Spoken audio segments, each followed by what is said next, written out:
So I wanted to do a quick review of the ALPOWL mixer.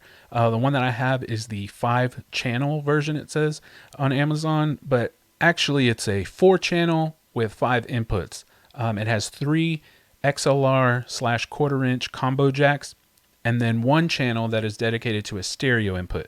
Now that 1 channel is a little misleading because it has several things that channel controls, and you can only use one function at a time. So it's the Bluetooth, it's the MP3, it's the computer sound if you're using it as an audio interface, and so you can select which one of those it is controlling.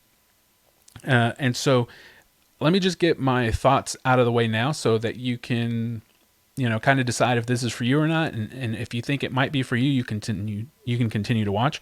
But I think this is perfect for a beginner, someone who's getting an introductory into either live sound or using a USB audio mixer, or someone who needs it as a backup, a safety valve kind of thing, just in case. You can pack it in your bag because it's small and compact, which is something I really like. And in an emergency, in a pinch, you can pull it out and use it if you need to. If you are looking for an everyday use as a professional, this is probably not going to work for you. If you're streaming every day and trying to get the highest quality possible, this is probably not going to work for you.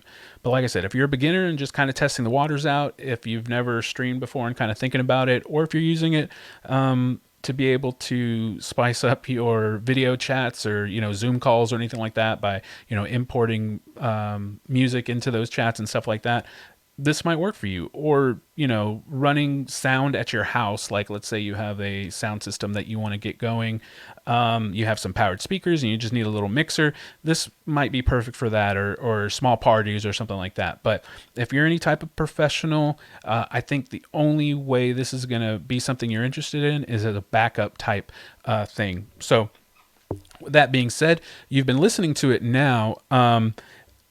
One of the drawbacks that I've found using this mixer is that you have to really crank the gain, really crank the volume and the master and stuff to get enough signal to like record into your computer, or even just to monitor effectively. You really have to crank it up.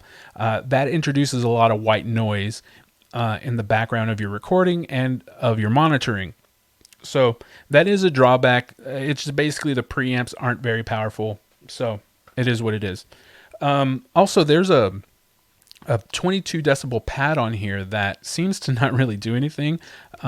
That's with it on, and this is with it off, and I can't really tell the difference. There is a high pass filter on the channels with the XLR, and that's what it sounds like right there. I just turned it on, and then now I'm turning it off. So it cuts out some of the lows. So if you're using your speaking voice, that might be a little better for you if you like that sound. Also, let's see, you can connect Bluetooth, so I'm going to connect with my phone. Bluetooth. The Bluetooth device is ready to pair. Okay, so it's ready to pair. The Bluetooth device is connected successfully. Okay, so it's connected successfully because I paired it before I started this. But I'm going to come here and just play a little bit of music through that. I don't know if it's recording it, but there's a little bit of interference as I turn on the Bluetooth and I have the microphone going. It cuts out as I turn that mic down, but it is what it is. So let's see.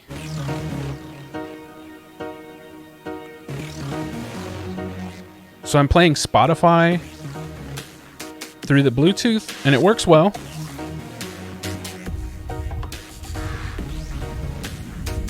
So yeah, that's definitely a plus. So yeah, that's the Bluetooth function. Very straightforward. You just connect it, pair it, and then you can play music through that. One of the other features is this effects, which it has one effect.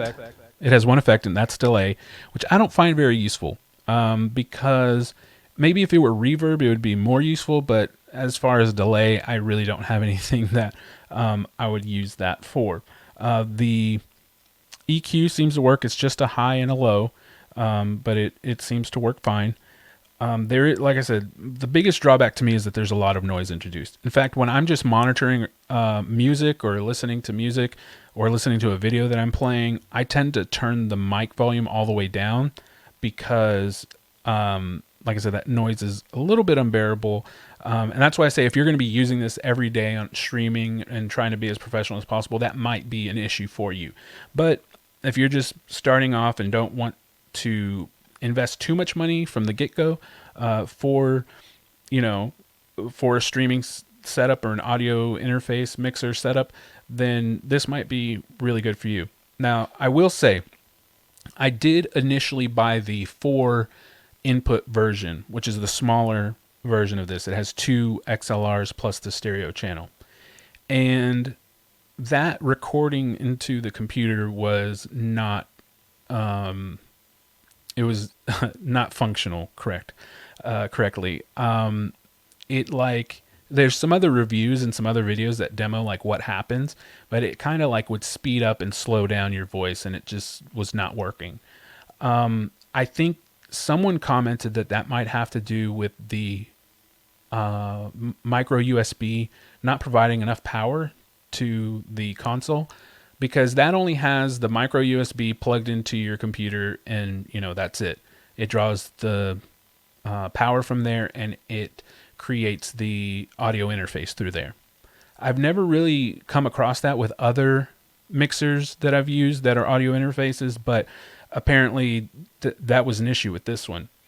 Now, in this version, the reason I went out on a limb and bought it was because this version uses a full-size USB output for the audio interface and a USB Type-C for the power, and it gives you a little power brick and you can plug it in.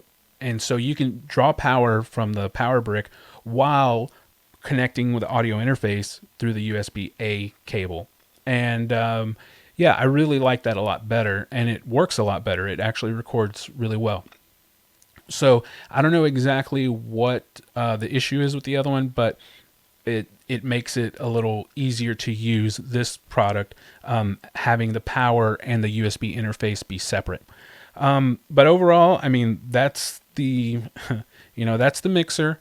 I'm going to do a quick sound test having this mic plugged directly into my camera so that you can hear the difference. Maybe you're hearing a little interference or a lot of high gain through this, through the way this is plugged in through this mixer. I'm not exactly sure, but I'm going to do a comparison so that you can listen to that plugged directly into the camera. So now my Rode Pod mic is plugged in directly into my camera, still going into OBS like I recorded the other video, but you can hear what it sounds like going through a different audio source rather than going through the mixer. And so yeah, you can kind of decide for yourself, if the other sound is passable for you or not, or if you think that this needs a little something more. And so yeah, so this is the setup that I am currently using right now. Like I said, I'm probably going to use this mixer as a backup safety type of thing.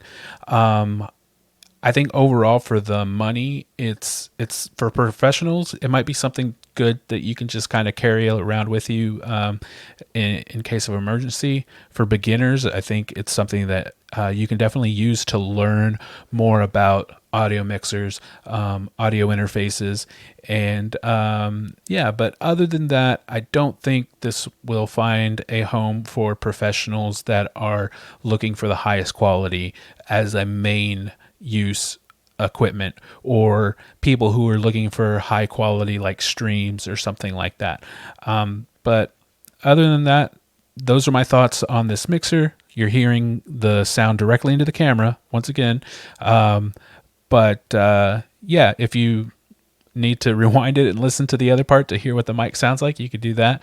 Other than that, I appreciate you watching this review, and I hope you've found it helpful.